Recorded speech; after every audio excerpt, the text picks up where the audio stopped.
بسم اللہ الرحمن الرحیم۔ ابو طالب رسول اللہ صلی اللہ علیہ وسلم کو اپنے بچوں سے بڑھ کر عزیز رکھتے تھے۔ کبھی آپ صلی اللہ علیہ وسلم کو اپنی آنکھوں سے اوجھل نہ ہونے دیتے تھے، حتیٰ کہ رات کے وقت بھی اپنے پاس ہی سلاتے تھے۔ آپ صلی اللہ علیہ وسلم کی طفولیت کا زمانہ عرب کے دوسرے لڑکوں کی نسبت بہت ہی عجیب گزرا۔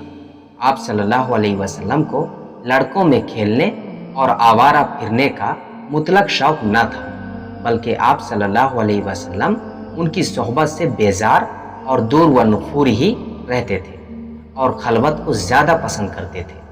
اللہ تعالیٰ نے آپ صلی اللہ علیہ وسلم کو ہر ذیل خصلت اور خسیس عادت سے محفوظ و معمول رکھا۔ ایک مرتبہ کا ذکر ہے کہ آپ صلی اللہ علیہ وسلم چند نوجوانان قریش کے ساتھ کسی شادی کی مجلس میں جانے اور شریک ہونے کے لیے مجبور کیے گئے، جہاں رقص و سرود کا ہنگامہ بھی تھا۔ جو ہی آپ صلی اللہ علیہ وسلم مجلس میں داخل ہوئے، آپ صلی اللہ علیہ وسلم کو یکا یک نیند آ گئی۔ تمام رات اسی طرح سوتے رہے، یہاں تک کہ رات ختم ہونے پر مجلس برخاست ہوئی اور لوگ منتشر ہو گئے۔ تب کہیں آپ صلی اللہ علیہ وسلم کی آنکھ کھلی، اور اس طرح آپ صلی اللہ علیہ وسلم مجلس مکروہات میں کوئی حصہ نہ لے سکے۔ آپ صلی اللہ علیہ وسلم کی عمر غالباً 7 برس کی تھی کہ قریش نے خانہ کعبہ کی تعمیر، جس کو سیلاب نے نقصان پہنچا دیا تھا، دوبارہ شروع کی۔ اس تعمیر کے وقت آپ صلی اللہ علیہ وسلم بھی پتھر ڈھوتے اور اٹھا کر معماروں کو دیتے تھے۔ آپ صلی اللہ علیہ وسلم نے پابند باندھ رکھا تھا، جو چلتے پھرتے اور پتھر اٹھا کر لے جانے میں کسی قدر دقت پیدا کرتا تھا، چونکہ 7 برس کی عمر کے بچے کا ننگا پھرنا وہ لوگ کچھ معیوب نہ جانتے تھے۔ اس لیے آپ صلی اللہ علیہ وسلم کے چچا عباس رضی اللہ تعالی عنہ نے آپ صلی اللہ علیہ وسلم کو پابند کی دقت سے آزاد کرنے کے لیے آپ صلی اللہ علیہ وسلم سے کچھ کہے بغیر پابند کا سرا پکڑ کر جھٹکا دیا اور آپ صلی اللہ علیہ وسلم کو ننگا کر دیا۔ آپ صلی اللہ علیہ وسلم اس قدر شرم و حیا رکھتے تھے کہ ننگے ہوتے ہی بے ہوش ہو گئے اور لوگوں کے سامنے اپنے ننگے ہونے کو برداشت نہ کر سکے۔ سب کو آپ صلی اللہ علیہ وسلم کی اس شرم و حیا کے معلوم ہونے سے تعجب ہوا اور فوراً پابند باندھ دیا گیا۔